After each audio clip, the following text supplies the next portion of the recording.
Good morning, everyone. Thank you for joining us for the Spiritist Talk series promoted by the United States Spiritist Federation on Saturday mornings at 11 a.m. East Coast time.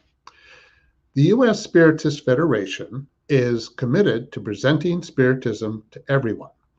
Please support our efforts with a donation at www.spiritist.us or by scanning the QR code on screen. As a reminder, the U.S. Spiritist Federation has released a weekly virtual course called Initiation into Spiritism every Sunday morning at 10 a.m. East Coast time. The next course is Lesson 14, Family in the Light of Reincarnation. Today, we have our special guest, Anna Moreno, whose topic is Searching for the Meaning of Life. Now, welcome, Anna. How are you? Hi there. Thank you very much for having me today. It's a pleasure to be with you guys again. It's a pleasure to have you here. So before Anna shares her knowledge with us, let me introduce her more formally. Anna Moreno is the co-founder and president of the Chico Xavier Learning Center in Oregon and was previously the president of the Joanna de Angelis Spiritist Society in the Bay Area in California. She came from a generation of Spiritists in Brazil. She was an active contributor at the Spiritist Federation of Sao Paulo, teaching various courses and working across multiple mediumship groups. Anna holds a master's degree in business administration and marketing with a graduate certificate in electrical engineering. She currently lives in beautiful Portland, Oregon. Thank you for being here, Anna. Thank you for the introductions. Okay, so remember everybody, please send in your questions because we will be open for a question and answer session after her talk. Okay, Anna, it's all yours. So when I was thinking about the theme that we wanted to talk today, I, among all the things that the spiritists have taught us, with COVID hitting us 2 years ago, and mental health being a crisis and a subject that each one of us is really into these days, not only for adults but also with our children, I decided to go with this theme of searching for the meaning of life. This is something that each one of us have been asking, why I'm here, what's going on in this planet these days that we feel like we are losing control of our reality. So what I would like to do this morning is basically step back and take a deep breath, thinking, okay, what we are doing, why all these different things have been hitting us from all sides. And on the moment that we would assume that transitioning to a better planet, why are we suffering so much and seeing so many of our brothers and sisters from other lands really suffering a lot? So as an agenda, the way that I would like to start is kind of giving a quick 2-year retrospective. What happened within our planet, what happened with us as human beings. Also, just reminding ourselves what type of planet is Earth and who are the people, the type of spirits that live on this planet. And then kind of closing out with some thoughts from science, like from our science, but also from the spiritual science and psychology coming from Joanna and Angelis in terms of search for meaning. So I invite each one of you to come on this journey with me, learning a little bit more about ourselves and what Joanna and Angelis have taught us. When we think in terms of us human beings, It's I got this picture thinking, okay, we've been living as machines, eating, surviving, reproduce. We go to work, we come back, we take off our care of our kids. We have this very, defined routine. But 2 years ago, everything changed.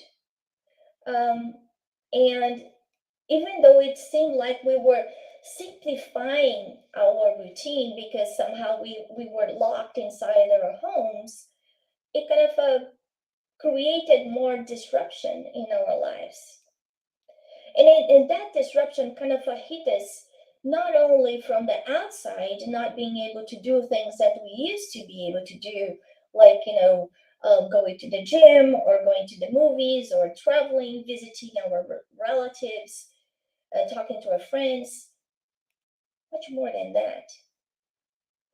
It creates a lot of discussions about mental health and mindfulness and soulfulness and life purpose and what is quality of life and why I'm not happy, why I'm doing all this stuff, what is it for? We had to encounter with our families. We had to look at the mirror and see who we really are. So in 2 years, as described on Divaldo's book, we were on the edge of a third worldwide war. So in the book, for those who have not read, On the Way to a World of Regeneration, Manuel Filomeno de Miranda basically explains that us, people of this beautiful planet, were on the verge of making a very painful and horrible mistake. And then, in a way to save our planet from, a massive destruction, in something that would basically hold our progress for maybe millennia, we were hit by this deadly virus. And this deadly virus basically changed the humankind in the present, but mostly our future generations. On the other hand, we saw science working together in a way that they had never done it. So they were able to find vaccines, collaborate, and create some type of invisible shield that could at least partially protect us. So we could continue to live a kind of a normal life. And we know that, just earlier this week, we are hearing that, we don't need to wear masks inside the airplanes. And, we seem to be kind of living in a more safe zone, which we are not sure, as we see that the virus is still pretty intense in China. Nevertheless, we see this magical collaboration among science showing that when we put our efforts on the area, we can do things. We can create beautiful things and save people's lives. We also saw a wave of extraordinary movement around the social media.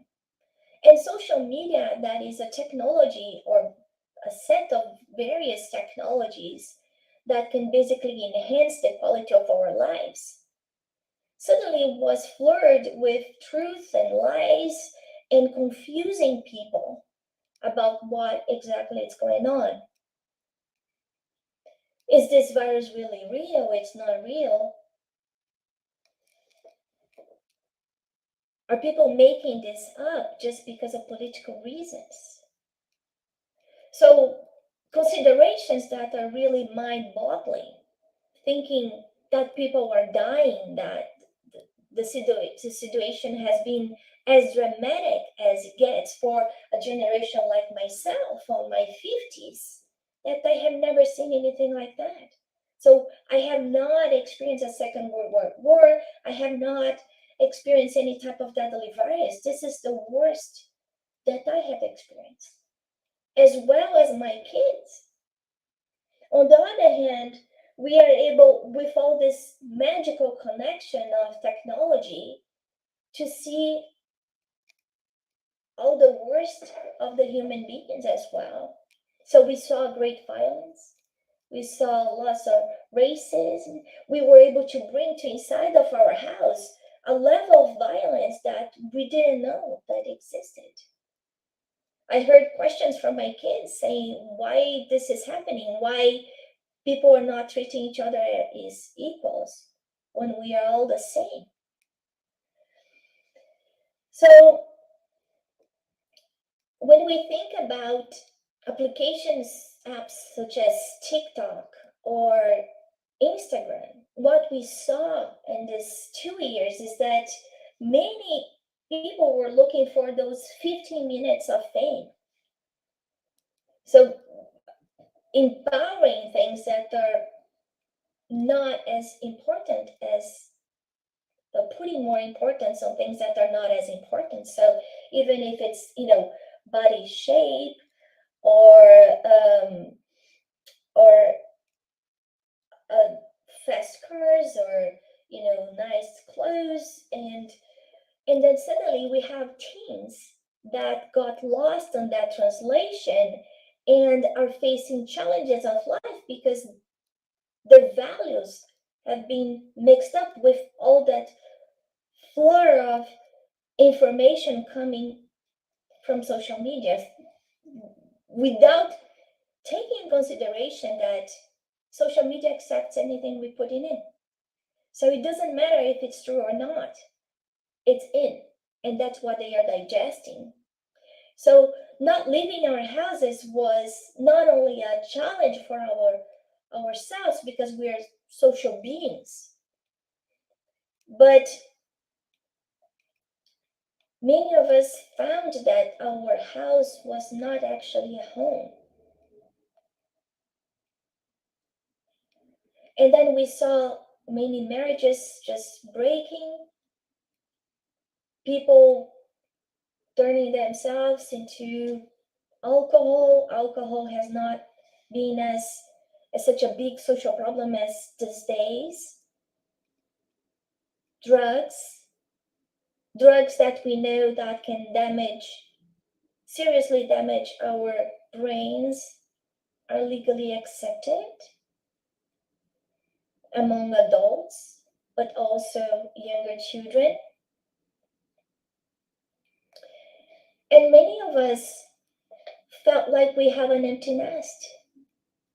So we have a family that is a portrait family, but it's a family that does not provide comfort, love, warmth, and we do not have where to go. We didn't have where to go. We couldn't run. We couldn't run to the airplanes, to work, to find unnecessary trips that we probably filled our calendars with. We couldn't flee into our workspaces, our offices, and book our calendars with dinners and breakfasts with people. We had to stay. And then when we think about God and the means that He uses us to teach important things, what comes to my mind is that we were set to basically sit and think. That thinking space that we usually put our kids in. That was the invitation for each one of us. We also got an invitation to find a boundary between work and life. Everybody talks about work and life balance. Is that balance really real? When we start meetings at 6 a.m. at home, and those meetings continue to end at 6 p.m., 7 p.m., what about our kids? Our relationships? Our spouse? How are they filling up their lives? Nurturing their hearts? And then the other thing that COVID brought us was an enlightenment in terms of our impacting nature, that for those couple weeks that we were locked in, we saw nature basically reviving itself, animals showing up in places that they didn't show up before because they couldn't because of us, or skies that were not blue were blue again in India or in China because there was not enough pollution to basically disguise the beautiful sky. So the message here is that in 2 years, we had the opportunity to see how interconnected we are. Not only interconnected as within our own homes, but interconnected with our neighbors, interconnected among countries, because COVID hit in China, and suddenly here we don't have toilet paper. How is that possible? Interconnected in a way that I may see someone that I love, and I may share a deadly virus and hurt someone that I didn't want to. Interconnected in a way that the way that I treat nature, I treat the animals, is impacting the whole ecosystem. So we learned that we are all one. And I keep thinking about that U2 song. There's no separation among us. And when I say that, there's no separation among us incarnated and disincarnated, and spirits too. There's no separation among us and nature. There's no separation among us and animals. And until we learn that there's no separation even between us and God, we will continue to go on the wrong direction. With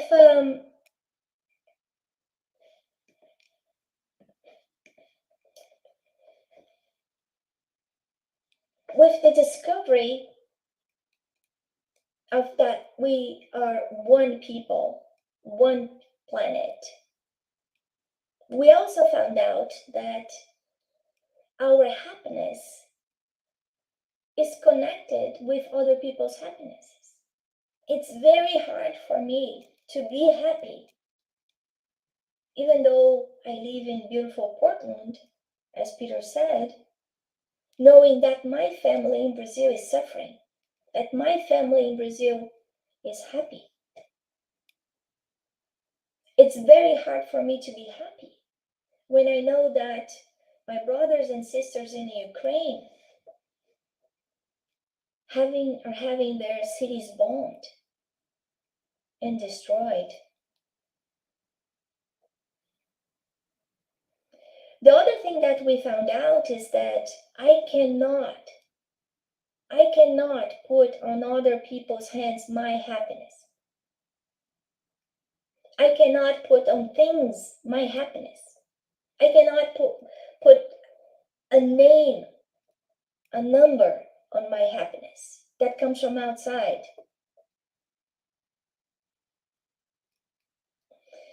The only person who is able to create happiness or unhappiness for me is myself. All the advertisement that I see, that I need this car, this house, this job, this purse, this body, this family, this dog. Not true. And if we try to convince ourselves that without that we're not going to be happy, even in the moment that we conquer that, we will continue to be unhappy. How to explain that? How is that even possible? We have so many ways that we can go.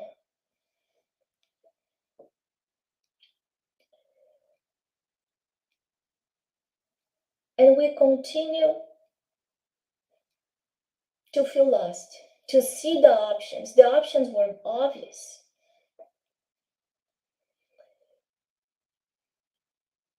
During these 2 years, the criteria of what was good and bad, the criteria of who was important for us in terms of family, friends, was based on the value that they bring to us, the peace of mind. Because we were not able to jump on planes, visit beautiful beaches. We were relying on that inner circle of people that really cared about us, and we cared about them. That we felt that we could exchange love, trust, our deepest secrets. And that level of relationship that really gave us a lot in terms of meaning of life. I bet that many of you, many of us, during these past 2 years have dreamed the amount of friends, their priorities, what we do. Some of us have changed completely our routines in terms of diets, in terms of friendships, the way that we spend our time, the books we read, the way that we approach life. Why? Because some of us have realized that trying to be happy, doing things that make us unhappy, didn't have a future. That fulfilling our lives with empty relationships didn't add any value. That spending money on things that were not that important didn't make us happy.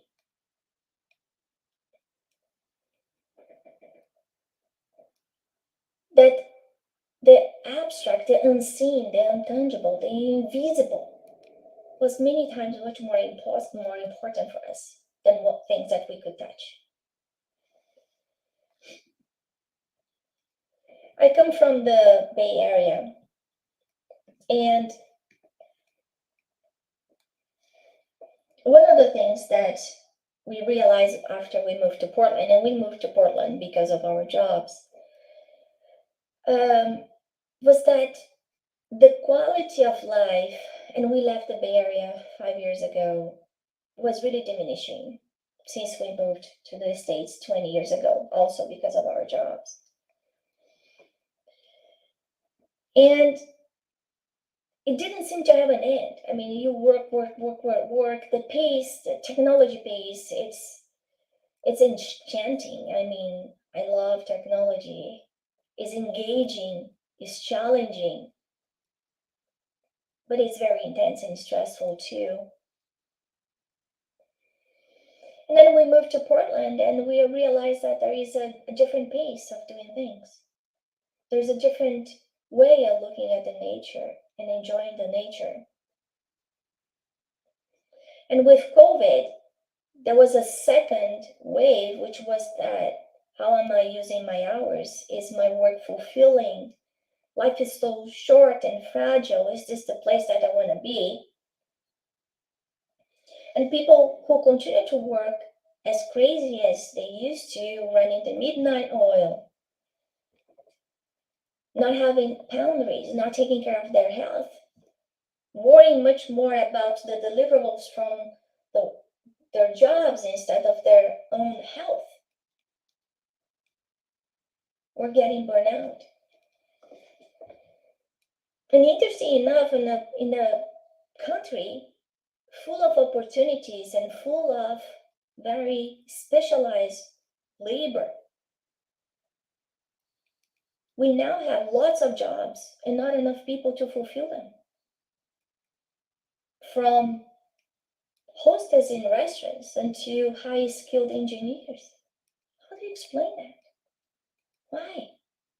It wasn't like that before. It's not like, people just disappeared and then there are no more people to fulfill. No. Why? Because many of us took a time to think, is this really what's important for me? I've been working on this for 15 years, 20 years, 30 years. Is this making me happy? Is this meaningful? Is this the life that I wanted? Because we grew up with some guidelines, some beliefs that we learned from inherited from our parents in terms of, you need to do this, you need to do that, you need to achieve this to be successful and to be happy. And then we get older and we think, is this really what makes me happy? Or this was my parents' dreams, what they wanted? Is this what I wanted?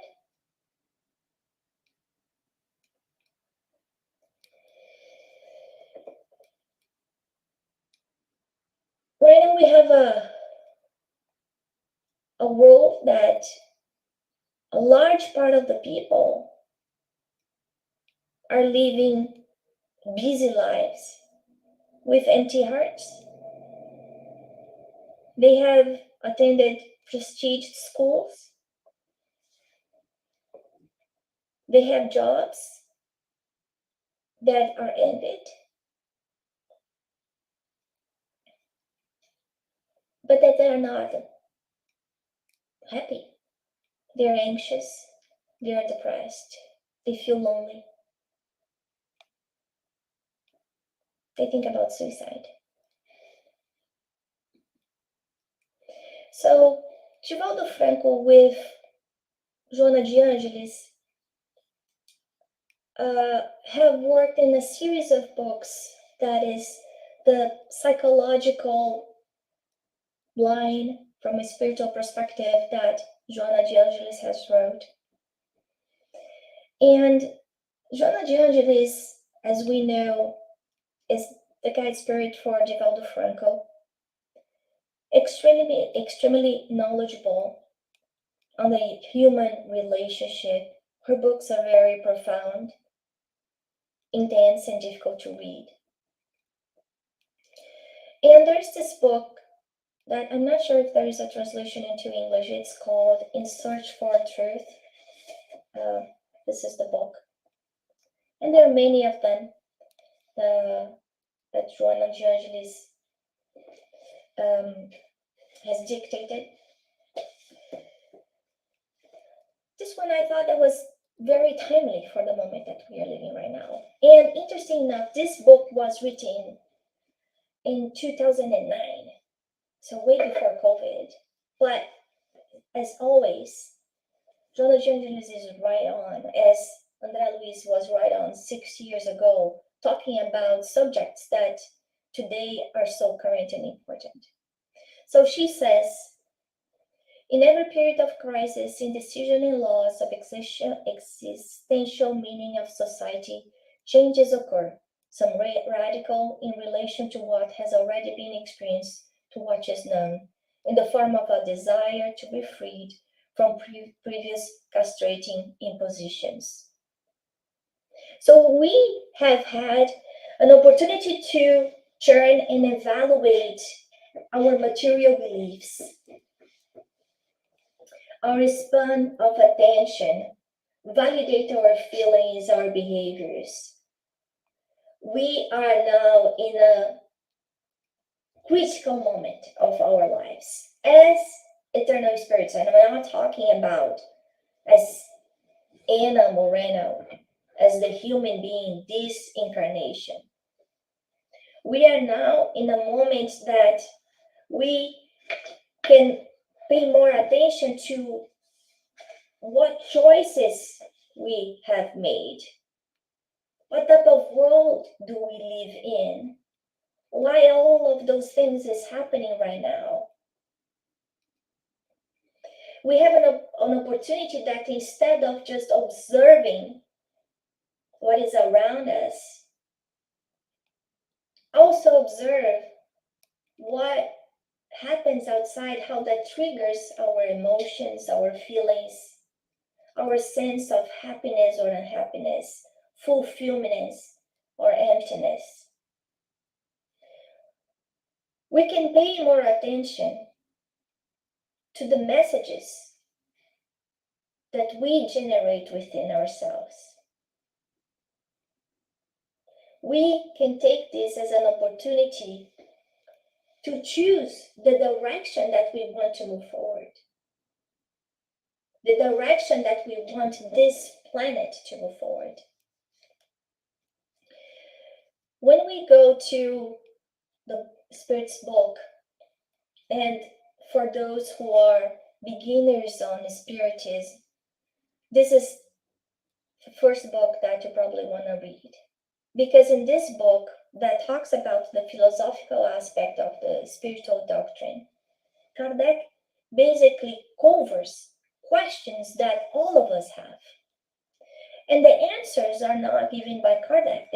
These answers are given by the spirits, that are part of the team of superior spirits who work with Jesus. So in question number 100, Kardec talks about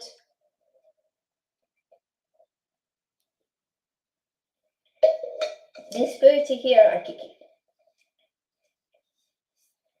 This hierarchy is based on the degree of development, the qualities we have,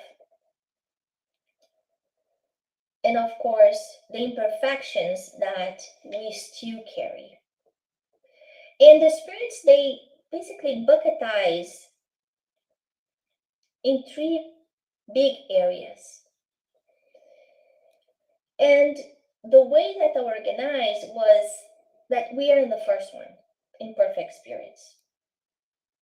We still live on a planet of trials and suffering. We are really on the bottom category of imperfect spirits. And we all suffer not because God wants. God wants us to be happy, to be fulfilled. Our suffering comes as a result of our actions, of our choices. Our choices that we made this life, but also in previous lives.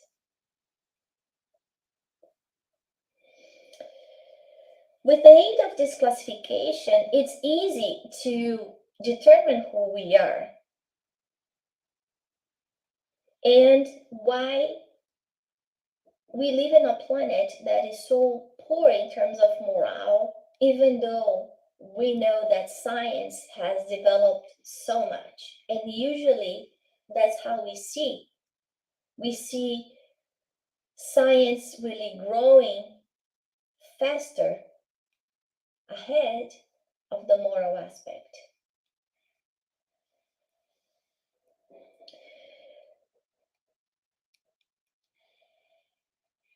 With the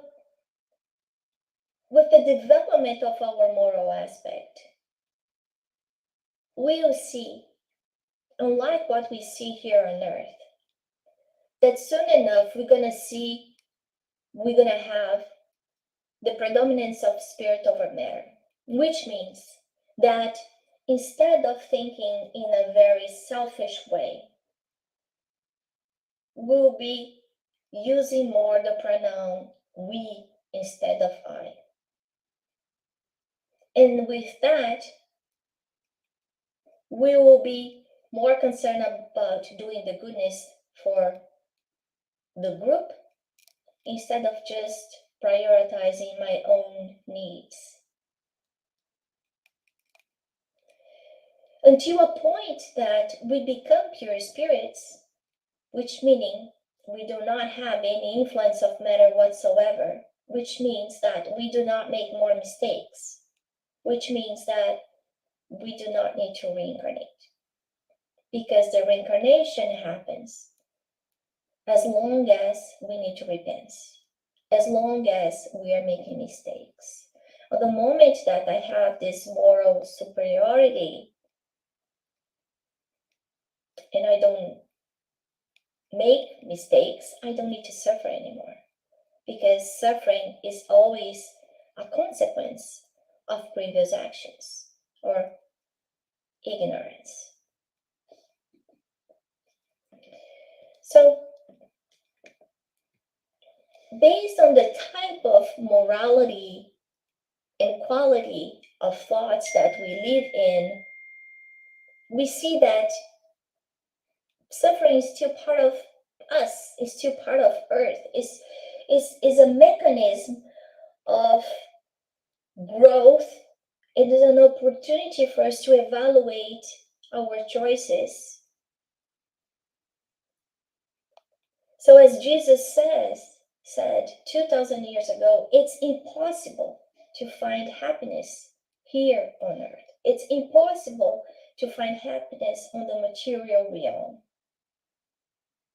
That's why he said that my happiness comes from another place. My kingdom is not from this world. Because this is a world of suffering and pain. We are imperfect spirits still living in an imperfect world where there's pain and suffering. So this belief that we can be happy here, that we can be forever happy, all time happy, is a utopia. It's some type of,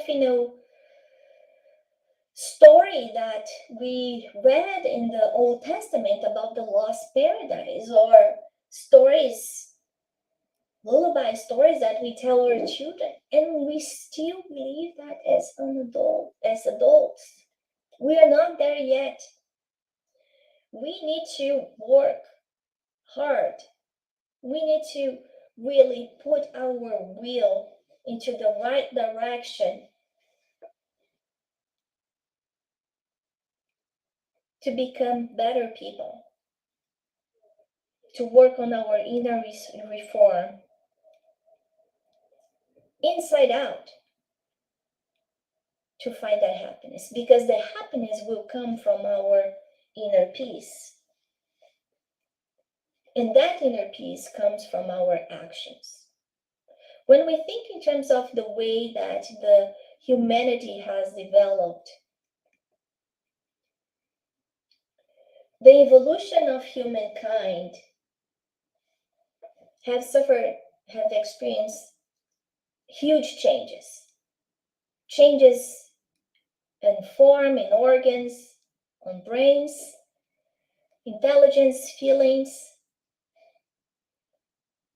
As animals, we had our instinct very developed, and that instinct was really critical to our conservation, to our defense, to our protection. But after we became human beings, reason and conscience, intelligence was added to that instinct. As we advanced, we also learned how to love, how to protect, how to care to others.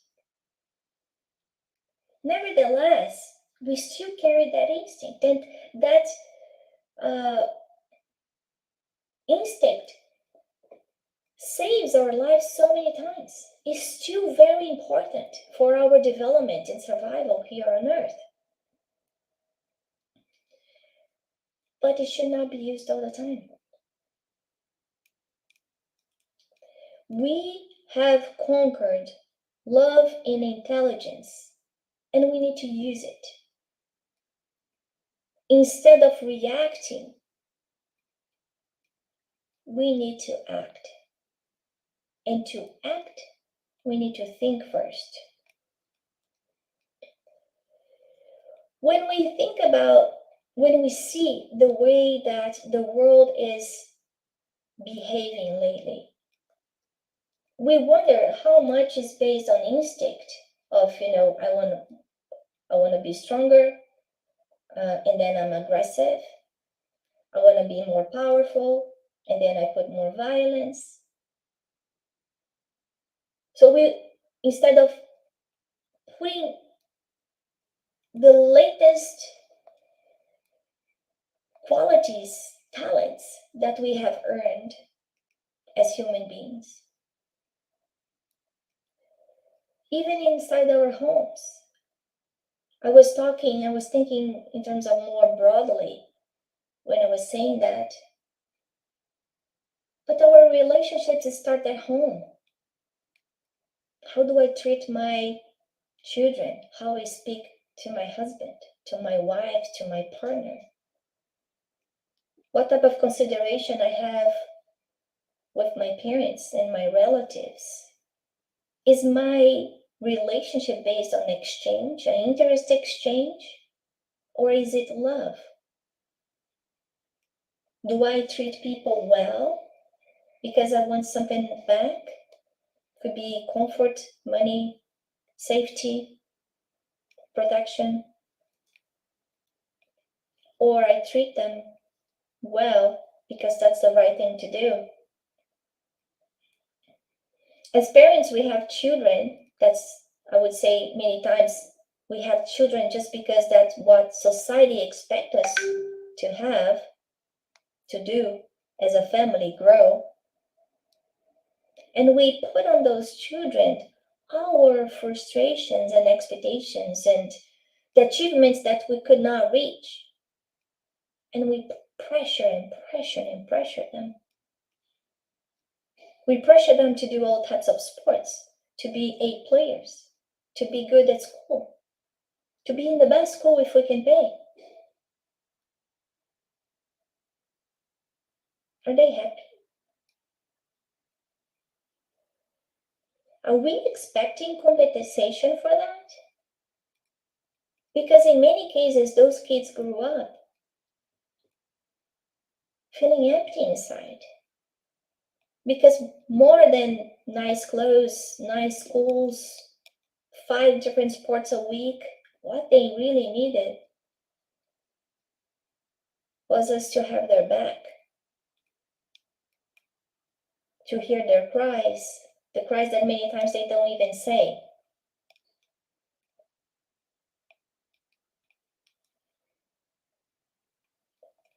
What type of effort do we put in our careers? Is it much bigger than the effort that we put inside our homes, inside our families? We cannot have a world of contentment, of respect, of love, without having families that live based on these beliefs. I cannot expect to have a future adult that respect earth and animals and others if that adult has not learned that when a child is at home. So we see after 2 years of COVID, kids 10, 12 years old committing suicide. Depressed, having to take drugs adult drugs, because they feel empty. They lost the connection with their friends at school, such important relationship. And they didn't find the support at home that they needed to give them that extra boost that they miss so much.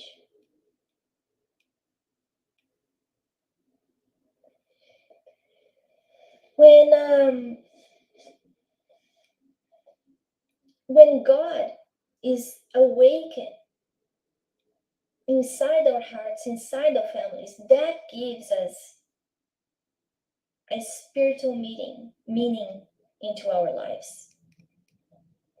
But for many of us, we have faced some type of atrophy with religion, because religion has been politicized or has been translated into external ceremonies that do not give us contentment nor fulfillment. Science many times try to prove that God doesn't exist, forgetting that there's no creation without the Creator. There's no explanation that they can find that has shown how things really began.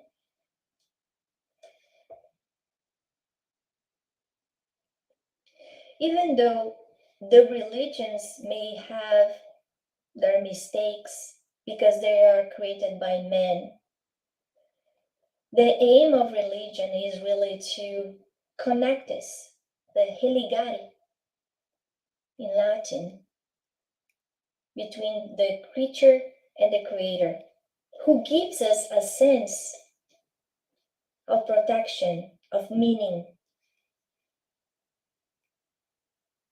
As it is important for a child to feel the protection for their material parents, the same way we all need to know that there is this bigger thing, much bigger than us,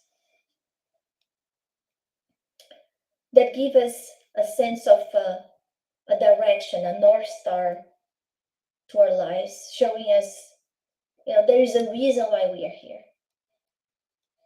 I'm looking out for you. But we need to search for it. We need to be interested in finding it, not fighting it. When I was preparing this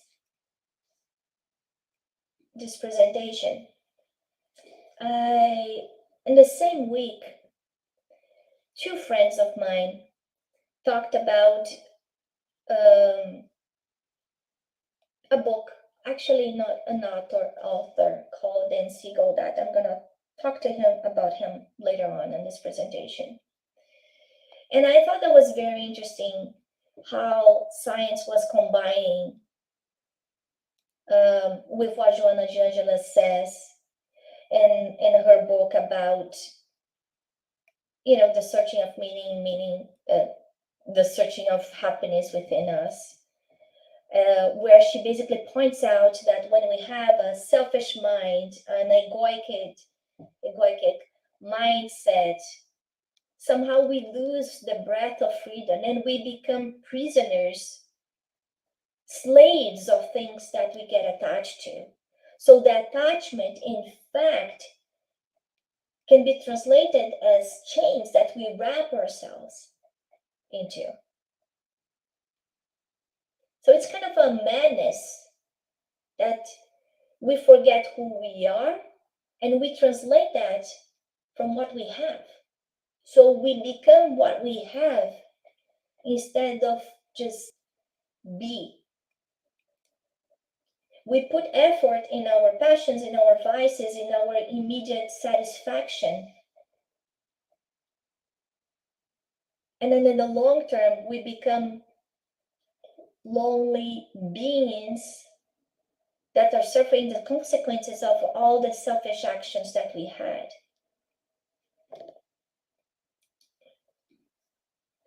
So, what are the assets? What are the real things? If we open LinkedIn, we see work, titles, our friends being promoted.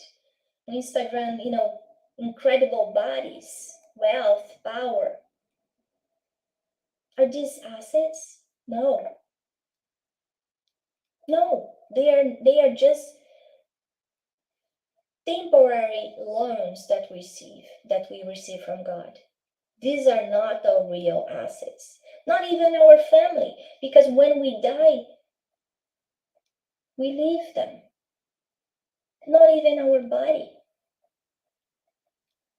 The real assets that we have are the things that we do to others. The good things that we do to others, the kindness, the love. When we continue to work our life just thinking about things that we want to conquer, thinking that, okay, this will give me peace. And then we see all those billionaires that are profoundly unhappy because when enough is enough. The book of André Luiz called Liberation tells about the story of a pope called Gregory, who made very unthoughtful choices while on earth. And he is in the area that we call umbral or hell. I mean, really an area of very ignorant and evil spirits. And at some point at that book, towards the end, we learn that he needs to go back. He needs to come back to reincarnate again. And André Luiz, on chapter 12 of that book, he has the instructor Gubbio comparing ourselves to a tree, which I thought it was a very poetic, beautiful comparison. He says that the physical vessel is like a tree, limited in space and time. The perispiritic body is the fruit that embodies the result of the three values after a certain period of maturation. And the mental vessel is the seed that represents the tree's substract. So what I mean about that is that in order to conquer wisdom, happiness, love, we need to have this seed that combines that through the various lives. So until we are able to bear consistently sweet fruit to others, we'll not be happy. With Joanna de Angelis and her book, she kind of bases in three folds: the individuation, which means that our concept of life in our interrelationship with others and God; the individualism, which are the qualities that when we know that we have the knowledge, our outer ego; and then the individualism, that is the distinctive qualities that we have, our outer ego; and then the individualities that are still the selfish behaviors that we develop. So somehow we need to move ourselves from the individuality, just me, to understanding I as an eternal spirit, to go in a broader sense and into the individuation, which is the relationship that I have, or interrelationship I have with others. So it's like kind of a progressing that seed that in the beginning doesn't even give fruit, to a seed that will give flowers, to a seed that will bear flowers and fruit and sweet fruit to others. So until we produce to others, it will be very hard to be happy. So the way that I see the realization of who we are, and this is Anna talking, is that the first step is really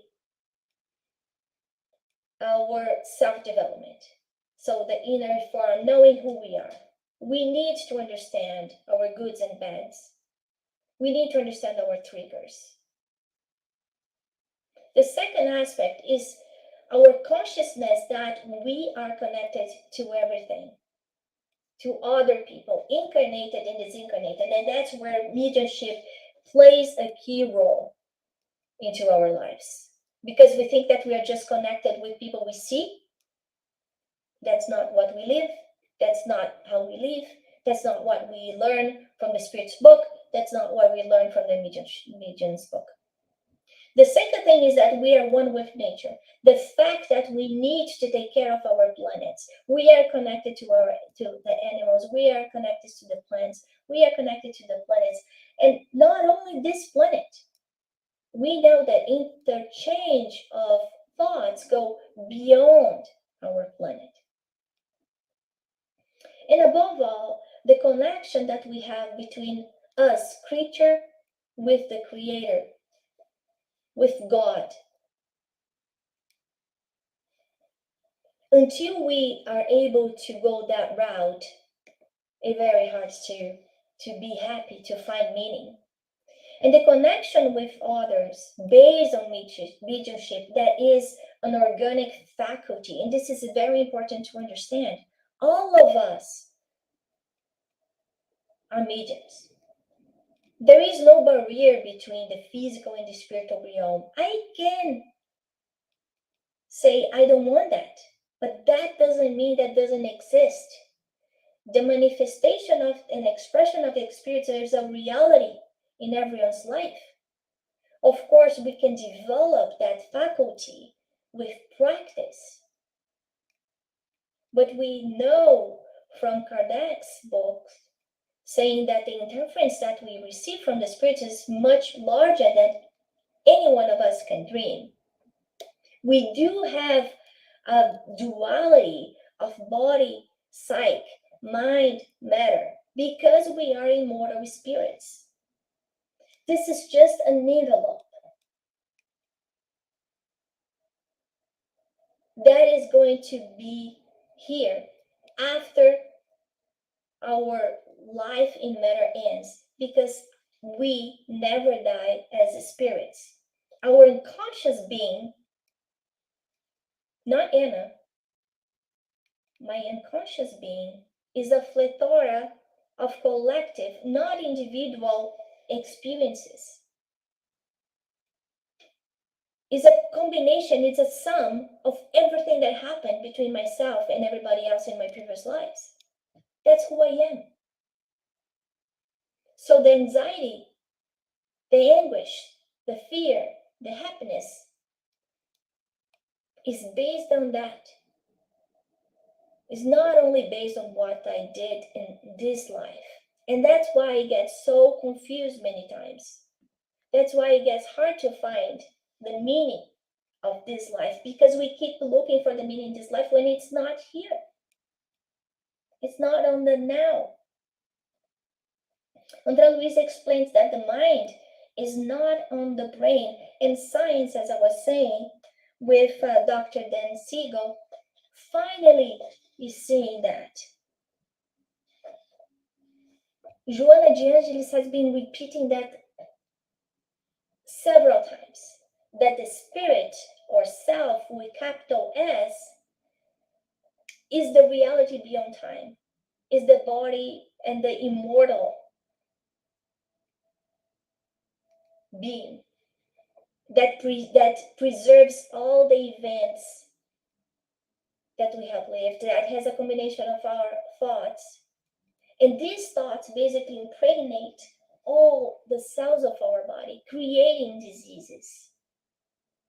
And this is very important for us to understand as well, because the way that we think will be the reality of who we are and how we feel. Not only happy and unhappy, but sick or healthy. These impressions that the mind creates basically mold our spirit, our perispirit, which molds our bodies as well, creating conflicts of conduct, disorders, phobias, or idealism and meaning. So with Joanna de Angelis in the book, In Search for the Truth, on chapter 9, she talks about this importance of this getting inside. She talks about meditation exercises, yoga practice, edifying readings, and then thinking about what we have learned, this connection with the Creator through prayer. This will dilute unhappy impressions. This will trigger good memories. This will open our hearts to our superconscious, and we will feel the love of our divine God.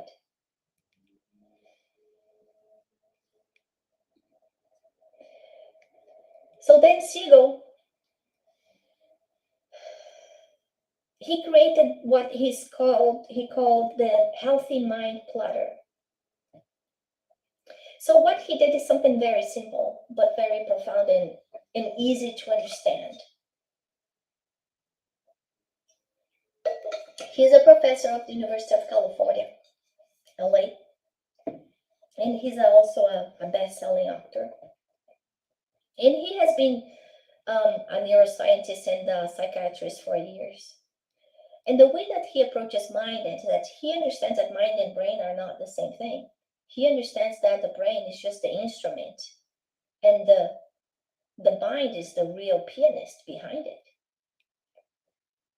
And his approach is that we do need to nurture our mind with 7 essential activities to create well-being. This is very important because when we read these very simple 7 activities, many of us don't do half of them. And when we look at the books from André Luiz, the books that talk about brain, we see the same thing. These books from Angelis were written 60 years ago. So the first thing that Dr. Dan Siegel says is about the focus time, which is when we look at our goal-oriented activities, how we connect the brain with those activities. Then the playtime, which is basically our creative, playful, and joyful time.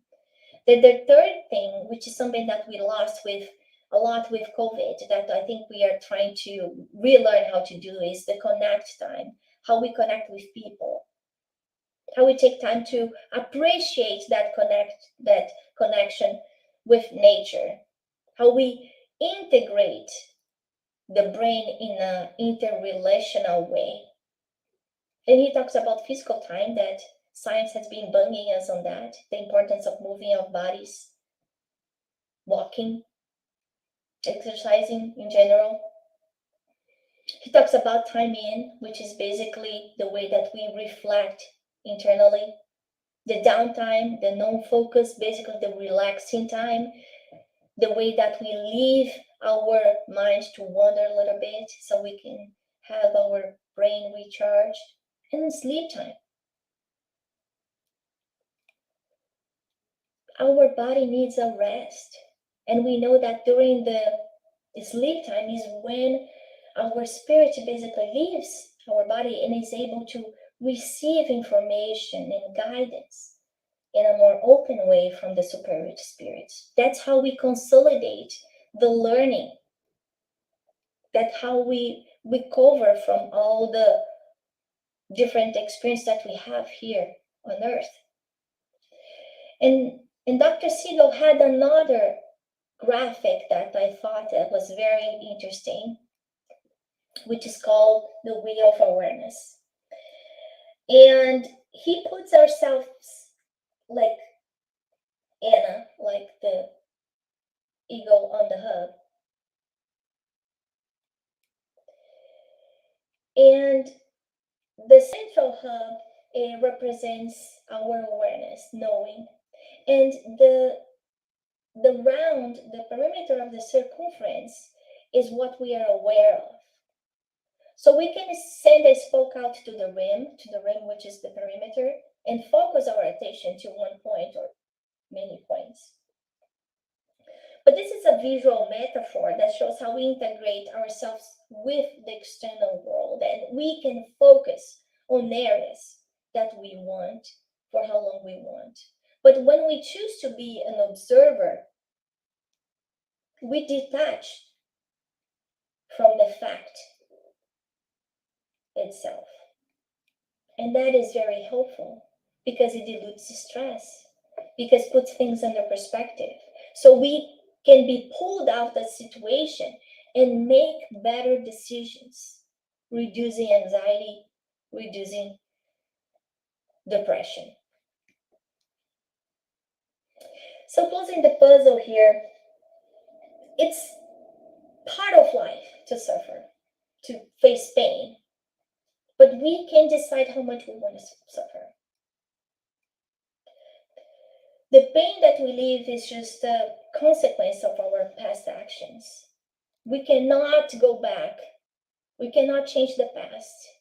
But we have an opportunity to benefit from the learnings of today and grow. But how?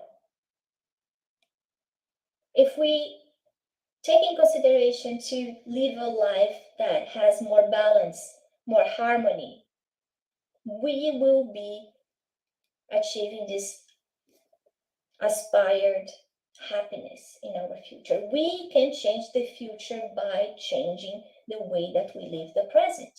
We do not control the future, we control the present.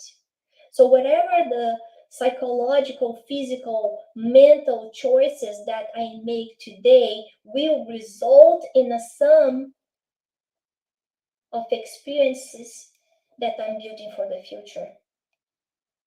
How I deal with the experience today, like we saw with Dr. Siegel on the hub and the rim, is much important than the experience itself, than the fact itself. The problem is not the problem is how I deal with the problem. So, as we work with our collective conscious, meaning our self with capital S, trying to understand what are the archetypes that I am bringing throughout these previous reincarnations, we can better live our lives. The first step is really to awake our self-awareness. And different people may have different tools to do that. But this is a change that is necessary for our moral growth. Without knowing our blind spots, we cannot change them. The second step is really unmasking our ignorance and diluting our shadow, as Joanna de Angelis says so many times. So the more goodness we do, we dilute those errors from the past, and then we move forward to achieving the long, desired goal of happiness. If we continue to find excuses that I don't have time, my parents didn't teach me, I hate my dad because he did that. So we transfer responsibility that should be mine. So the errors of my parents, my family, my whoever are their responsibility. I need to own my behaviors. I cannot be victim of the story that I came from.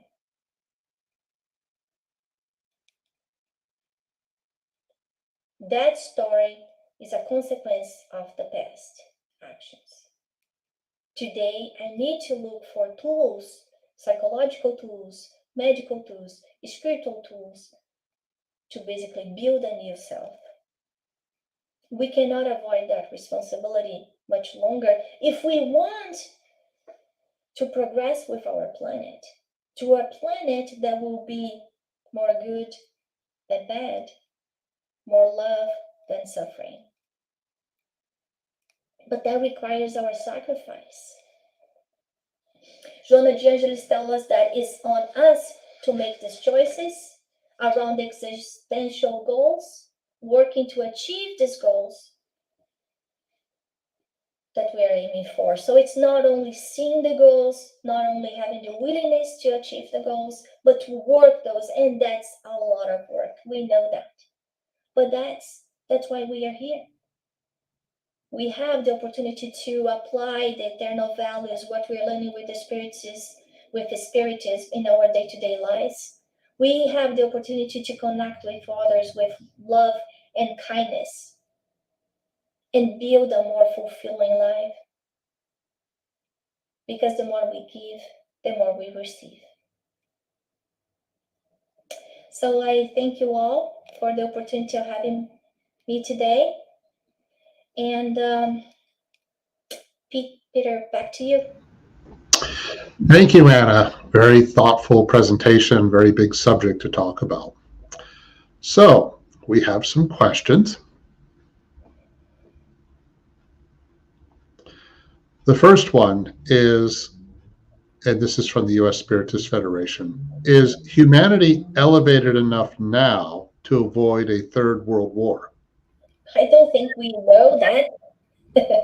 I think it is on our own hands to make that decision. We have all the examples of the past to know the level of suffering. But I think that's the point, that we can see how sometimes we do not learn from history all the suffering. But no matter what happens, third world war, no third war, that doesn't make a difference for us. Why? Because we don't die. As eternal spirits, even if there is a third world war, this is not something that we should be anxious for. Because one of the bases of Spiritism is the multiplicity of planets. So if it's not Earth, we'll go to another planet. But those who made those choices to harm the planet, to harm others, will be responsible for those choices.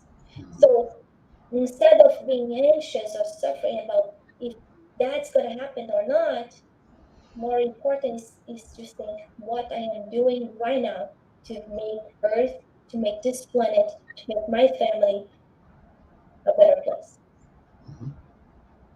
Those are very good points. Yes. And next question.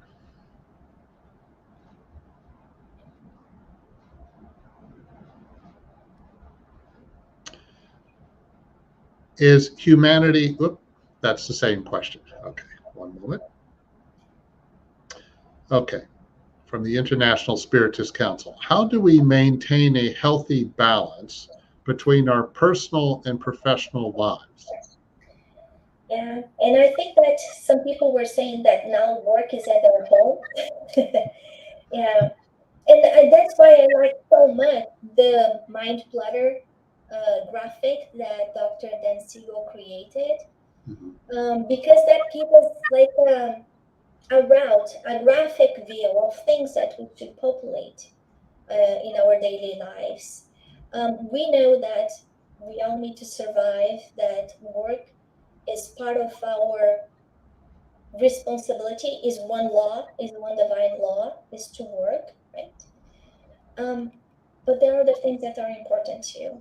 So setting that boundaries, disconnecting, and I would say mostly disconnecting from our kind of portable devices, because today we all have laptops and cell phones and smartwatches that keep kind of pinging it. So we see a lot of examples of people saying, okay, turn off notifications, block your calendar, put your mental health appointments as important, at the same level as any other. So you need to see the doctor, you have a psychotherapist, you need to go to the gym, you need to walk your dog, you put half an hour to spend time with your son.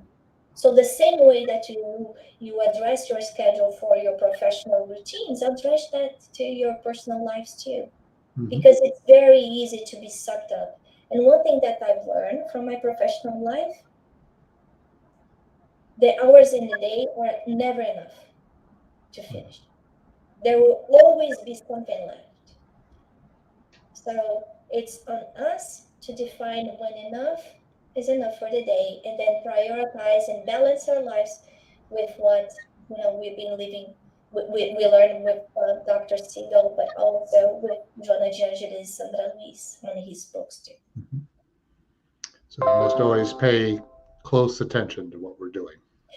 Because we are eternal spirits. And then if we keep living our lives just with the immediate needs as this being, as me, myself, as the ego, not the self, I can lose my entire incarnation, because I may have a wonderful professional life, but a broken marriage, or kids that lived with no parents. So when my main responsibility in this life, above all, for those who have families, is their families. Absolutely. Thank you. And next question. How can we see the glass half full when we are going through very difficult times on our personal life? Yeah, that's very difficult. When going back to Danzigo, I think kind of getting us out of the problem and observing it and asking ourselves, what's the benefit of this opportunity? What do I need to learn from it? From a difficult marriage, do I need to learn more patience? Do I need to learn more forgiveness? Do I need to rethink about my actions, the way that I treat others, my words? So every suffering is an opportunity for us to reevaluate our behaviors and ourselves Mm-hmm. Mm-hmm. and change. We cannot change others, but we can change ourselves, which is very hard. Right? Yeah, but very important. Okay, last question. Does an imbalance within ourselves of intellectual and moral progress affect our happiness? Absolutely. And we know that we have brilliant minds as leaders of countries or scientists that have very little moral progress. We also see through history that some of the biggest scientists who made very disruptive inventions commit suicide after finding out the impact of their discoveries. So while it's much easier for us as eternal beings to develop our intelligence, we need to work on our moral progress too. Because without our moral progress, we cannot be happy. Every action that we have has a consequence. Mm-hmm. Every good action has a consequence. Every bad action has a consequence. So why, until I'm able to do this exercise of getting to know myself better, improve my awareness, therefore becoming a better version of myself, I will continue to suffer. Mm-hmm. Absolutely. Okay, thanks, Anna. Thank you And so much. thank you. Yeah. And thank you, everyone who watched this live. And we thank all of you who have been following our weekly talks. And once again, thank you for supporting our efforts with a donation at our website, www.spiritist.us, or the QR code on screen. The Spiritist U.S. Spiritist Federation does contribute by disseminating information on Spiritism in English, and there are publications that are being planned, and this always requires funds. So your support is greatly appreciated. Next Saturday, April 30th, we will have Marcelo Medeiros. The theme will be patience and tolerance. That's a big subject too. And now, before we end our live, Anna, can you please say a final prayer for us? Yes, absolutely. So let's take a deep breath, connecting with ourselves,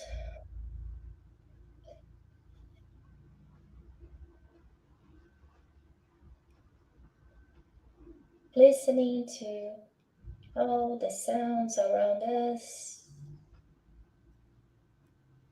sensing the vibration, the peaceful vibration around us. the smells, connecting with our superior spirits that have guided this meeting, thanking them for this opportunity of learning and growth. So important to have a break on our days to rethink about our lives, the way that we are living our days and hours. If we are living, if our behaviors reflect the goals that we have stated. Dear God, bless our seed of faith, our will to become better beings.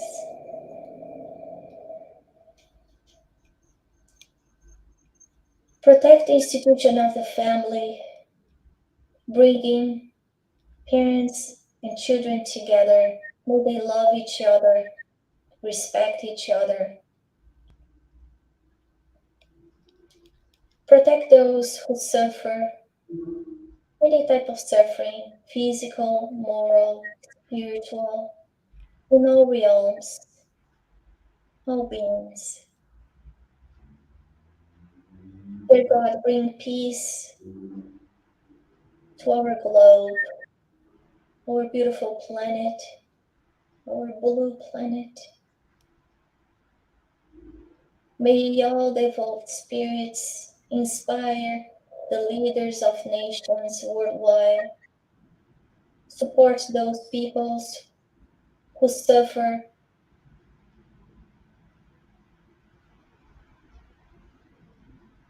May your love, protection guide each one of us. We also ask for Spiritism in its values. May we carry the lessons and teachings of Jesus with us, within us,